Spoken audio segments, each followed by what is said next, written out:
c'est ça, hein? Exactement, il y a son frère Guy qui est là aussi dans le spectacle.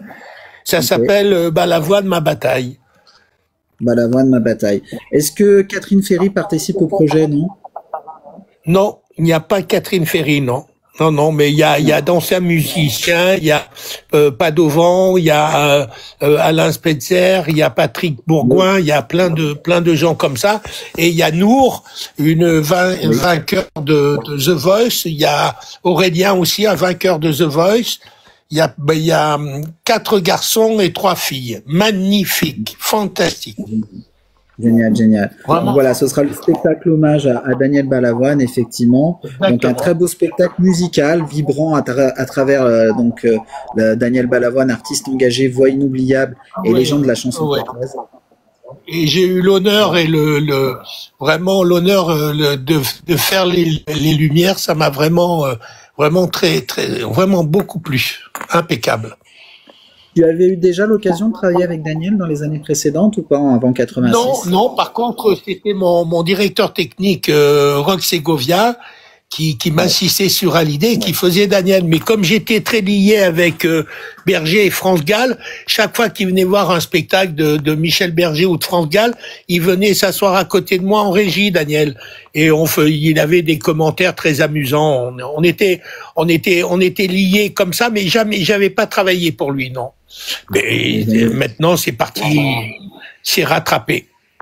Exactement. Donc, c'est un spectacle qui va combiner effectivement narration, musicien live et mise en scène immersive.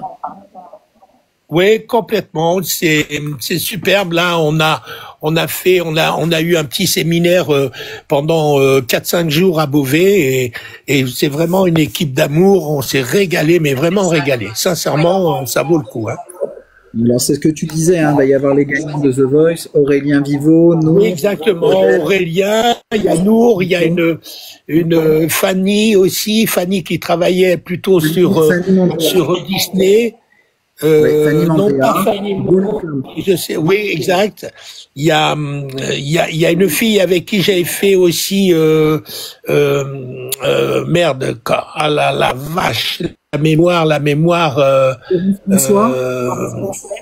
Amel Wally, Cléopâtre, Florence, ouais. Très belle chanteuse, très grande chanteuse. Antoine Vinde, Roland Carle aussi. Oui, Antoine, exactement, oui, il y a Antoine, oui, il y a Roland, Aurélien, il y a Eudem aussi, Eudem. C'est ça, Odem. C'est ça. Superbe. Un régal. Oui. Effectivement. Ils m'ont redonné mes 20 ans. Ils t'ont redonné tes 20 ans. Génial. Est-ce qu'il y aura effectivement des écrans, tu sais, comme ça se fait derrière, ou justement, par exemple, oui, derrière, il y a un écran où il y a 2-3 vidéos. Il y a des vidéos. Il y avait un interview avec Mitterrand qu'il avait fait. Il y a une autre interview avec Michel Drucker qui parle de ces trucs-là. Il y a 2-3 vidéos qui sont très sympathiques, vraiment très bien. Et puis il y a des images qui sont très bien, qui arrivent derrière, mais qui nuit pas au contenu, qui apportent justement au contenu. Effectivement. Donc ça démarre quand? T'as une date précise du démarrage ou pas? On nous demande. Alors, je pense que c'est au mois de janvier. Il y a une date mi-janvier, je crois que c'est quand la reprise, mais sinon c'est le 26 janvier, je pense. Ça démarre à partir. À confirmer, hein. Confirmer. Bon. Voilà, exactement. Oui. Tu me feras passer les informations et moi je pourrais relier tout ça. On te fera passer les infos complètement. Ouais. Mais je suis sûr que ton équipe qui t'entoure sont au courant et. Oui, tout à fait, Jacques. Je suis au courant, oui. Par contre, j'étais pas au courant que vous étiez à Beauvais. Vous avez enregistré à l'Hélice-Passe, c'est ça? Non? Oui, je pense. Oui, c'était l'Hélice-Passe. Exactement, oui, très bien. Oui. Ouais, d'accord. Oui, l'Hélice-Passe, oui. Oui, je me souviens du nom. Très bien. On a fait ça à l'Hélice-Passe et il y avait à peu près 1000 personnes qui ont assisté au premier concert, quoi, hein.